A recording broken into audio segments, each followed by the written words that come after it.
В эфире программа о технологиях, инновациях и том, что изменит нашу жизнь в обозримом будущем. В этом выпуске перспективы спутникового интернета в России.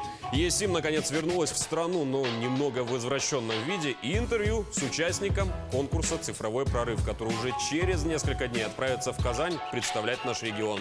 Обо всем этом и не только в ближайшие несколько минут. Поехали!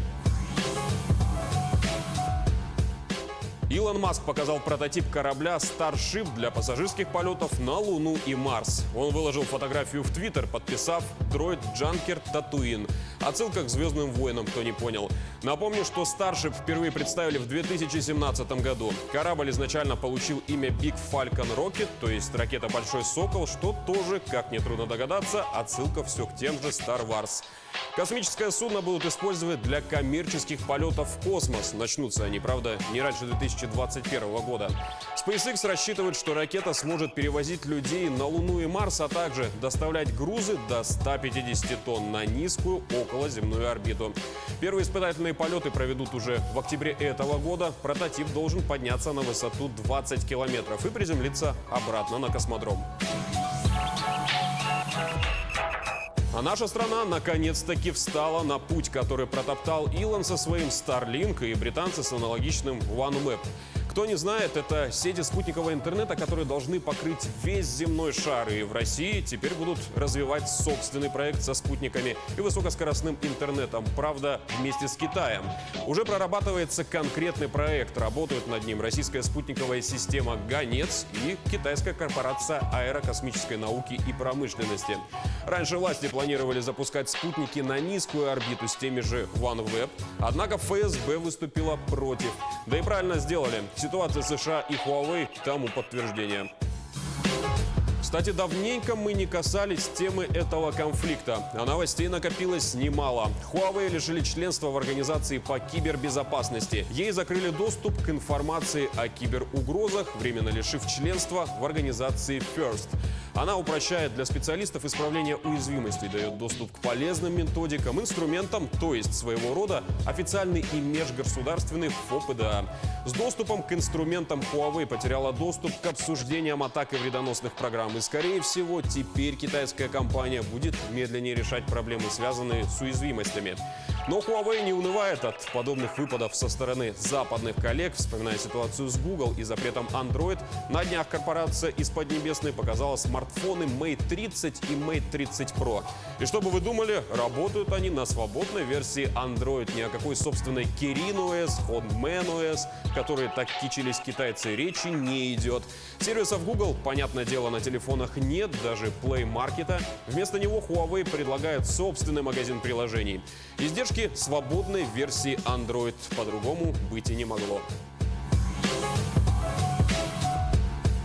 Минкомсвязи наконец-таки разрешила Теле2 продолжить эксперимент с электронными симками. Одобрение заняло без малого полгода.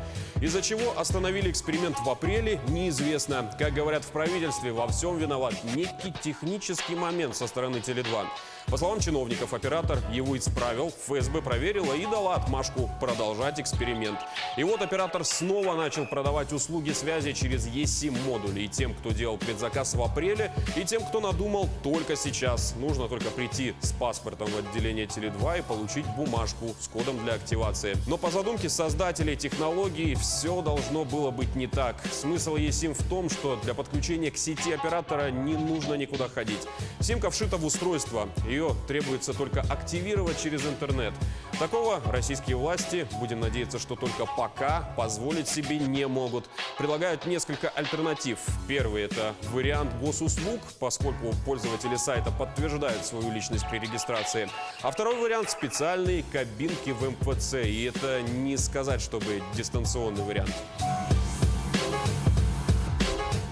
А тем временем полным ходом в правительстве готовят законодательную базу для цифровизации наших с вами документов. Законопроект о переходе на электронные трудовые книжки прошел таки первое чтение. При этом в документе понятия «электронная трудовая книжка» нет. Есть информация о трудовом стаже, ее должен хранить пенсионный фонд. Выписку с этой информацией можно будет получить у последнего работодателя в МФЦ, в пенсионном фонде или на все тех же госуслугах. Россиянин имеет право сохранить бумажную трудовую, но для этого нужно написать заявление до перехода документа в электронный формат. Иначе тот будет недействительным. Полный переход планируется завершить к 2021 году. Также Госдума приняла в первом чтении другой законопроект, уже помасштабней. Единой цифровой базе данных россиян. База будет содержать всю доступную информацию о гражданах, от СНИЛС и даты рождения до медицинской страховки и военной обязанности. Оператором всего этого дела назначат Федеральную налоговую службу. Все госсистемы смогут сверяться с этой базой. Ее будут использовать для создания новых госуслуг, а еще для сбора налогов и призыва в армию. И уповать на то, что повестка потеряется в военкомате, теперь не придется. Возможно, доступ к базе появится и у бизнеса. За деньги, естественно. Удобно проводить рекламные кампании и маркетинговые исследования, когда ты прилично знаешь о человеке. По срокам. Власти планируют тестировать систему до 31 марта 2020, а полноценно эксплуатировать с января 2022 года. Теперь к новостям в регионе. Ростелеком установил видеокамеры на центральных улицах в некоторых районах Якутии. Сотрудники оператора связи поставили 30 камер в селе Сунтар и 11 в городе Нюрба. Теперь жители могут наблюдать за всем происходящим на территории из любой точки мира, где есть интернет. Для этого достаточно зайти в свой личный кабинет через веб-интерфейс Ростелекома. Но, как нетрудно догадаться, не для потехи ради пользователей тратились деньги. Услуга помогает организовать систему контроля. Камеры могут быть использованы как для фиксации правонарушений, так и для повышения общего уровня безопасности. С технической стороны камеры ведут круглосуточную запись в режиме реального времени. Защитный корпус выдерживает любые температурные и погодные условия.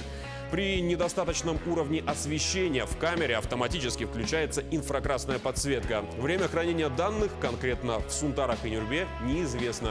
Ростелеком предлагает свои серверы на срок от 3 до 90 дней.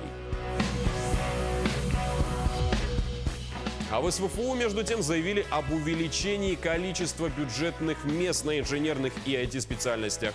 Произойдет это не сразу, в 2021 году. Работать в этом направлении будут в соответствии с программой по развитию Дальнего Востока. И так как с каждым годом эти направления набирают все большее количество ребят, то и финансирование бюджетного обучения будет увеличено. Кстати говоря, в целом количество студентов за прошедший год также увеличилось с 18,4 до 19 с лишним тысяч человек. В середине 20-х чисел наши айтишники отправятся в Казань. Там пройдет финал всероссийского конкурса «Цифровой прорыв». На начальном этапе заявилось 66,5 тысяч человек, но в финал прошли только 3000 из 77 регионов. В преддверии такого крупного ивента пообщаемся с одним из якутских финалистов. Семен, прежде чем начать разговор о финале, давайте поговорим о его региональных этапах, которые проходили у нас. Сколько было этих этапов, сколько у нас в Якутии ребят участвовало, ну и так далее. Первым этапом для цифрового прорыва это было онлайн-тестирование, то есть проверяли компетенции. Там было очень много направлений, такие как iOS-разработка, Android-разработка, бэкэнд-разработка. И по менеджменту, маркетингу, дизайну тоже были свое тестирование. Мы эти тестирования прошли и попали в региональный этап, который проходил у нас в IT-парке. Участвовало всего 6 команд.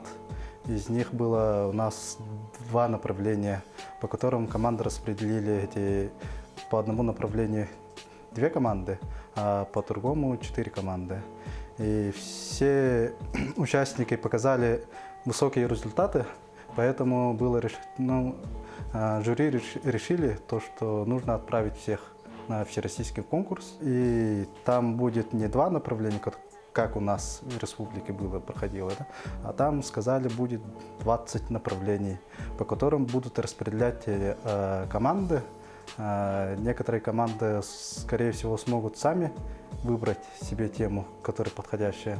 А если будет в какое-то направлении очень много заявок, то их, скорее всего, будут распределять по другим направлениям. Наша команда хорошо к этому готовится. Мы уже изучаем то, что мы будем делать, и готовим наше пространство, рабочее пространство, уже устанавливаем необходимый программный продукт, изучаем некоторые темы, которые нам как-то неизвестны. А наши дизайнеры уже готовят какие-то наработки, но это только в части наработок, так как все равно мы не знаем, что от нас будут ожидать именно на хакатоне. Даже темы у нас неизвестны, просто направления известны, какие направления там могут быть.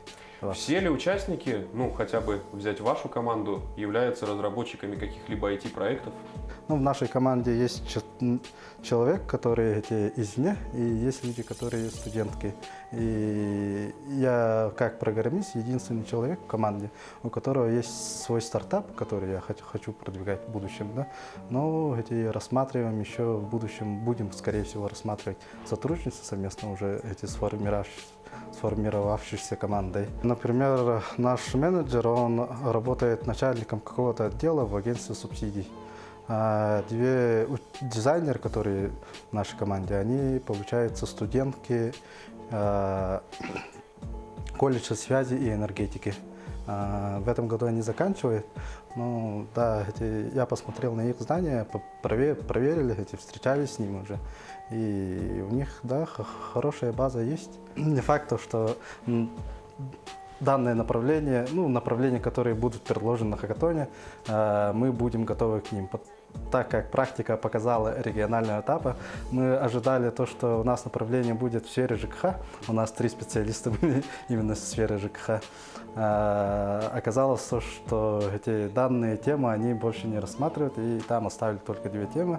И нас направили на направление по высшим учебным заведениям, по которым мы оказались не совсем информированы.